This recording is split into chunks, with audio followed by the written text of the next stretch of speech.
Episode के starting में हम देखते हैं कि सैंड के सभी शिनोबी सैंड विलेज के अंदर आने वाले गेट के पास के पत्थर को साफ कर रहे होते हैं। तभी एक शिनोबी देखता है कि वहां पर एक पेपर बम है। उसके बाद वे शिनोबी उस पेपर बम को एक वायर से जोड़कर दूर से ब्लास्ट करता है।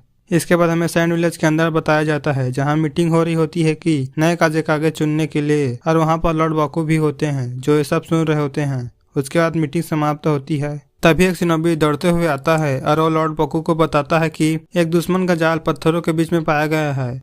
उसे फोड़ने के दौरान कोई जख्मी नहीं हुआ, पर अंदर आने वाला एक सिरा बंद हो गया है। धमाके के कारण उसे ठीक करने में आधा दिन लग जाएगा। तो लॉर्ड बाकू बोलते हैं ठीक है, जल्दी से रिपेयर टीम को वहां भेजो। उसके बाद लॉर्ड बाकू विलेज को देखते हैं और वे सोचते हैं कि गारा ने उस धमाके से पूरे विलेज को बचाया और विलेज को एक खरोच भी नहीं आने दिया, पर हमें बहुत बड़ी कीमत देनी पड़ी उसकी। और तभी वहां पर एक शिनोबी दौड़ते हुए आता है और वो बोलता है जो आसमान की सुरक्षा कर रहे थे उनकी बॉडी मिली है। दुश्मन ने शायद आसमान से घुसपैठ करी होगी विलेज में। और तभी वहां पर एक और शिनोबी आता है और वो बोलता है जो यूनिट कांकुरो के पीछे भेजी थे उनसे संपर्क करा है। कांकुरो विलेज से कुछ ही दूरी पर पाए गए हैं। वो बेहोश हैं और उनकी हालत नाजुक है। तभी एक शिनोबी बताता है पीछा करने वाले यूनिट को कांकुरो और उनके पपेट मिले हैं, वो उन्हें लेकर वापिस आ रहे हैं। तब लॉर्ड बाकू पूछते हैं कि लॉर्ड काजे का पता चला। तो शिनोबी बताता है बाकी मेंबर पीछा कर रहे हैं और जल्द ही रिपोर्ट करेंगे।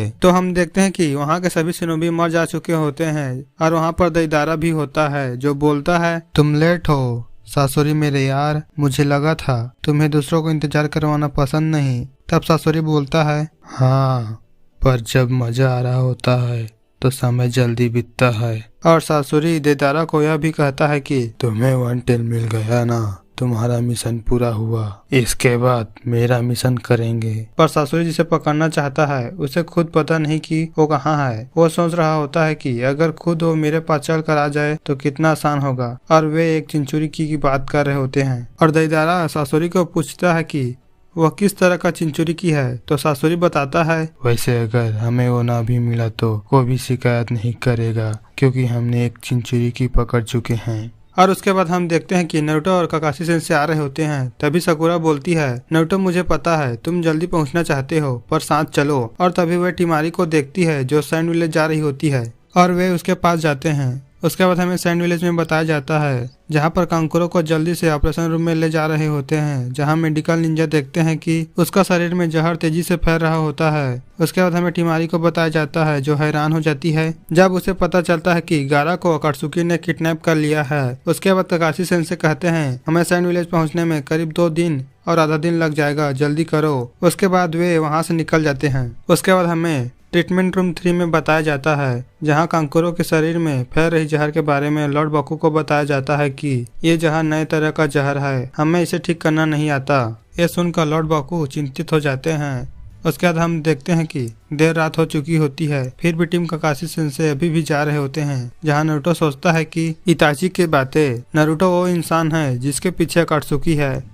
फिर मास्टर जिराया की बात को याद करता है जहां मास्टर जिराया बोलते हैं वो तेरे पीछे नहीं, तेरे अंदर जो है उसके पीछे है। जब तक 9 टेल तेरे अंदर सील्ड है वो किसी न किसी तरह इसकी ताकत को कंट्रोल करने की कोशिश करेंगे। और यहाँ पर साकुरा नारुतो को बोलती है नारुतो मैंने कहा था ना सबके साथ चलो। तब नारुतो गुस्से से कहता है बहुत हुआ, मैं जानता हूँ वो गारा और मेरे पीछे क्यों है, और तुम्हें भी पता है साकुरा मेरे अंदर 9 टेल फॉक्स सील्ड है। यह सुनकर साकुरा उदास हो जाती है और वो सोचती है कि नारुतो जब छोटा था तब सब उससे नफरत करते थे, उसके पास कोई नहीं जाता था और साकुरा भी नहीं जाती थी। यह सोचकर वो उदास हो जाती है। इसके बाद नारुतो अपने सीने को पकड़ता है और वो बोलता है गारा और मेरे दोनों के अंदर राक्षस है, इसीलिए वो कमीने हमारे पीछे हैं। उनके लिए हम एक राक्षस हैं। उन सब कमीनों को जीने का कोई अधिकार नहीं। उसके बाद हमें गारा का सीन दिखाया जाता है जहां गारा बोलता है हम दोनों एक जैसे ही हैं, मैं जन्म से राक्षस हूँ। फिर यहाँ पर नारुतो बोलता है हम दोनों बिल्कुल एक जैसे हैं, पर फिर भी उसे अकेले लड़ना पड़ा। यह सुनकर टिमारी भी उदास हो जाती है। इसके बाद फिर हमें गारा का सीन दिखाया जाता है जहाँ गारा बोलता है मैं एक हथियार था जिसे सब डरते थे, जिसे वो खत्म करना चाहते हैं। फिर मैं क्यों जी रहा हूँ, मेरे जीने का क्या मकसद है। काफी समय हो गया पर मैं जवाब नहीं ढूंढ सका, पर मुझे जीने का कोई कारण चाहिए। और यह भी सोचता है कि वह और नारुतो दोनों अकेले थे, लेकिन धीरे धीरे नारुतो के teacher Iruka sensei, Kakashi sensei, Sakura और सास्के उसके पास आ गए और यहाँ पर नारुतो बोलता है कि अकात्सुकी उसके पीछे है जैसे पहले मेरे पीछे थी। नारुतो गारा के बारे में यह भी कहता है कि उसकी जिंदगी में ही क्यों सारी दिक्कत भरी पड़ी है, हमेशा ओ ही क्यों, इसीलिए मुझे जल्दी जाना है, मैं वहाँ उसको बचाऊंगा। और ये सब सुनकर टिमारी इमोशनल हो जाती है और वो नारुतो को मन ही मन थैंक्स कहती है और नारुतो बहुत जल्दी में होता है और उसके आंखों से आंसू भी आ रहा होता है, उसे गुस्सा भी बहुत ज्यादा आ रहा होता है अकात्सुकी पर। सुबह का समय होता है जहाँ लॉर्ड बाकू कांकुरो के पास जाते हैं और वे बोलते हैं कि क्या कांकुरो को होश आया? तब वहाँ का एक मेडिकल निंजा बताता है कि हाँ, पर वो सिर्फ मुश्किल से ही बोल पा रहे हैं, इनके हालात कल से भी नाजुक हैं। तभी कांकुरो लॉर्ड बाकू को देखता है। उसके बाद कांकुरो बड़ी मुश्किल से लॉर्ड बाकू को बताता है कि उसका ये हालात सासुरी ऑफ द रेड सन ने किया है।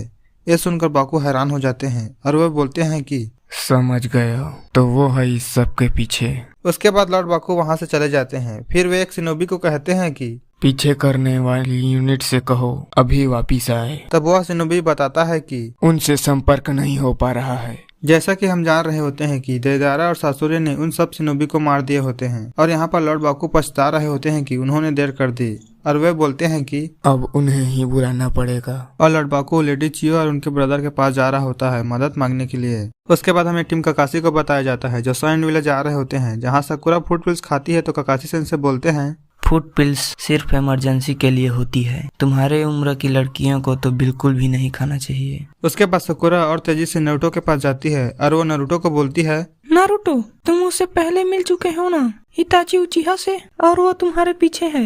मैंने इन 2 सालों में सिर्फ ट्रेनिंग ही नहीं करी, मैंने लेडी सुनाडी की लाइब्रेरी से और बाहर से जानकारी इकट्ठा करी है।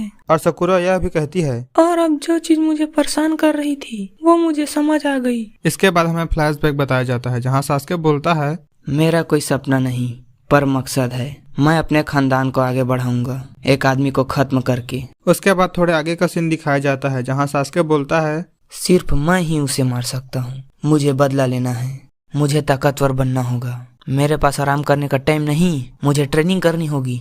उसके बाद यहाँ पर साकुरा नारुतो को बताती है कि जिस शख्स को सास्के मारना चाहता है वो उसका बड़ा भाई हिताची उचिहा है, अकात्सुकी का एक मेंबर। ये सुनकर नारुतो को याद आता है कि एक बार हिताची उचिहा और किसामे होशिकाकी नारुतो को मारने आए थे। जहाँ पर सास्के पहुँच जाता है वो हिताची को मारना चाहता था और सास्के हिताची को बोलता है जैसा तूने कहा था भाई, मैंने अपने अंदर की नफरत बढ़ा ली। तभी सास्के चिदोरी को एक्टिवेट करता है और बोलता है मेरी जिंदगी का सिर्फ एक ही मकसद है और वो है तुझे मारना। इसके बाद नारुतो और साकुरा को यह भी याद आता है कि ओरोचिमारू ने सास्के को कहा था सच में तू उसका भाई है, तेरे आंखें भी बिल्कुल हिताची जैसी है, सास्के मेरे पास खुद आएगा ताकत की तलाश में। उसके बाद साकुरा यहाँ पर बोलती है इसलिए सास्के ओरोचिमारू के पास गया ताकत लेने, पर ओरोचिमारू सास्के का शरीर चाहता है और हमारे पास सिर्फ 6 महीने हैं। नारुतो ये सुनकर हैरान हो जाता है क्योंकि साकुरा भी ये जानती है और साकुरा यह भी कहती है कि और ओरोचिमारू भी अकात्सुकी का मेंबर हुआ करता था। मैं ये कहना चाहती हूँ कि हम जितना अकात्सुकी के नजदीक पहुँचेंगे उतना ही ओरोचिमारू के बारे में पता चलेगा और उतना ही हम सास्के के नजदीक पहुँचेंगे। इसके बाद हमें लॉर्ड बाकू को बताया जाता है जो लेडी चियो के पास जा रहा होता है। हम देखते हैं कि लेडी चियो और उनके भाई फिशिंग कर रहे होते हैं। जहाँ लेडी चियो मरने की एक्टिंग करती है उसके हाथों से फिशिंग रॉड गिरने लगती है। तभी अचानक से लेडी चियो फिशिंग रॉड को पकड़ती है। हम देखते हैं कि लेडी चियो हंसने लगती है। तभी वहाँ पर लॉर्ड बाकू आते हैं जो लेडी चियो और उनके भाई से कहते हैं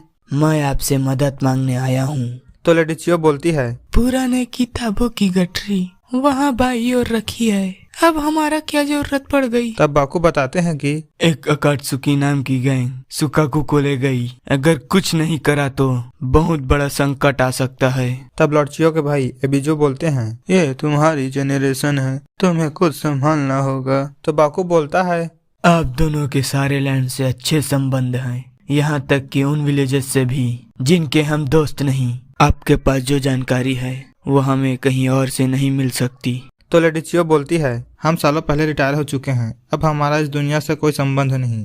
वैसे मैं भी अपने ग्रैंडसन का चेहरा एक बार और देख लेना चाहती हूँ। तो बाकू बोलता है ऐसा मुमकिन है, आपका ग्रैंडसन भी अकात्सुकी का मेंबर है। यह सुनकर लेडी चियो और उनके भाई हैरान हो जाते हैं और हमारा एपिसोड यहीं पर समाप्त होता है। तो दोस्तों लेडी चियो और उनके भाई बाकू की मदद करते हैं या नहीं ये देखने के लिए चैनल को सब्सक्राइब करें और बेल आइकन को ऑल पर सेट कर दें। तो मैं आपको मिलता हूँ नेक्स्ट वीडियो में।